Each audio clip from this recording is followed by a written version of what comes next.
Delhi NCR में हवा जहरीली से भी जहरीली हो चुकी है। दिल्ली में AQI गंभीर श्रेणी में है। नोएडा और गाजियाबाद में air quality index red zone में है, जबकि ग्रेटर नोएडा की बात करें तो ये डार्क रेड जोन में है। दिल्ली एनसीआर गैस चैम्बर में तब्दील हो चुका है। दिल्ली एनसीआर का एयर क्वालिटी इंडेक्स खतरनाक निशान को पार कर चुका है।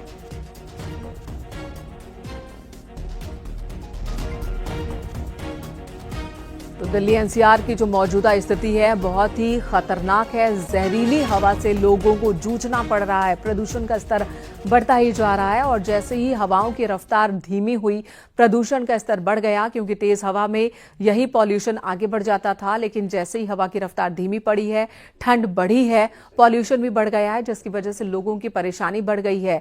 बीमार होने वाले लोगों की संख्या और ज्यादा बढ़ गई है। बुजुर्गों को, बच्चों को सबसे ज्यादा तकलीफ हो रही है। और इस वक्त दिल्ली से संदीप पांडे हमारे सहयोगी हमारे साथ जुड़ चुके हैं। संदीप, तमाम कोशिशें हो रही हैं, ग्रैप 4 लागू कर दिया गया है, जगह जगह दावे हैं कि वाटर स्प्रिंकलर किया जा रहा है, बावजूद इसकी राहत मिलती नहीं दिख रही है। बिल्कुल, दिल्ली में प्रदूषण नियंत्रण के तमाम दावे किए गए, वादे किए गए, लेकिन ये सभी धराशायी नजर आ रहे हैं। दरअसल ग्रेप 4 सिस्टम लागू हो गया, उसके बावजूद भी दिल्ली में प्रदूषण भयावह होता ही जा रहा है। दिल्ली में 3 दिन से प्रदूषण का लेवल जो है एयर क्वालिटी इंडेक्स 400 के पार बना हुआ है। इस समय मंडी हाउस इलाके में आप देख सकते हैं दिल्ली के आसमान का इस तरीके से धुंध की परत छाई हुई है और इस समय AQI यहाँ पे 420 है। दिल्ली के कई इलाके ऐसे हैं जहाँ पर एयर क्वालिटी इंडेक्स 450 के पार कर गया है।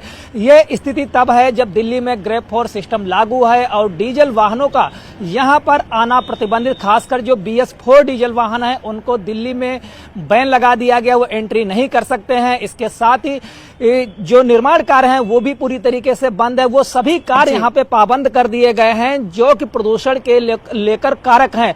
इसके साथ ही यहाँ पर बच्चों की सेहत को ध्यान में रखते हुए इस कक्षा 5 तक के स्कूलों में छुट्टी कर दी गई है, जबकि अन्य क्लासेस जो है हाइब्रिड मोड पर कक्षाएं चला रही हैं। तमाम वादे किए जा रहे हैं, तमाम कवायद भी की जा रही है, लेकिन दिल्ली में प्रदूषण जो है भयावह बना हुआ है।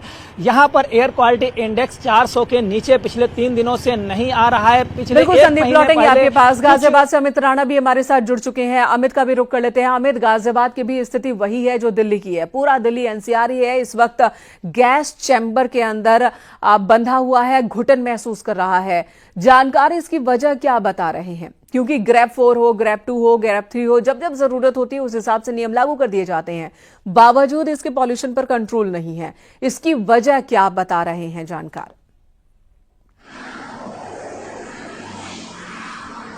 देखिए, आपको बताना चाहूंगा, दिल्ली एनसीआर सहित गाजियाबाद को पोल्यूशन ने अपने आगोश में ले लिया है। इसके बढ़ते हुए पोल्यूशन की असल वजह बताई जाती है दिवाली के बाद से ही। जैसे मौसम चेंज होता है, एक तो पराली बताई जाती है, दूसरा जो पोल्यूशन बताया जाता है बम की वजह से बताया जाता है। लेकिन ऐसा कुछ नहीं है। हर साल की भांति इस साल भी हालात यही देखने को मिल रहे हैं कि सुबह से एक सफेद रंग की चादर में पूरा का पूरा शहर जो है वो डूबा हुआ नजर आता है।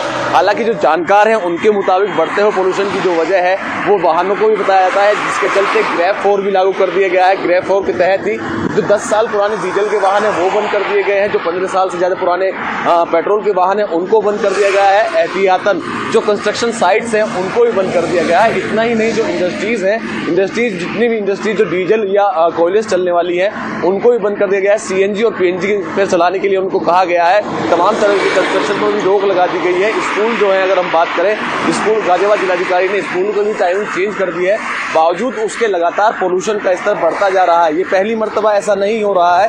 हर साल बिल्कुल, हर साल ही लोगों को इस समस्या का सामना करना पड़ता है, इस परेशानी का सामना करना पड़ता है, जबकि तमाम कवायदें होती हैं, प्रशासन के यही दावे होते हैं। लेकिन जो मौजूदा हालात है वो यही बता रहे हैं कि वक्त पर कोई कदम ना उठा पाने की वजह से ये खामियाजा भुगतना पड़ता है। इंडस्ट्रीज बंद है, यानी कि प्रोडक्शन नहीं हो रहा है। तमाम कंस्ट्रक्शन बंद है, यानी कि वहां पर भी काम नहीं हो रहा है, नुकसान हो रहा है। लेकिन इसके बाद भी पॉल्यूशन से राहत लोगों को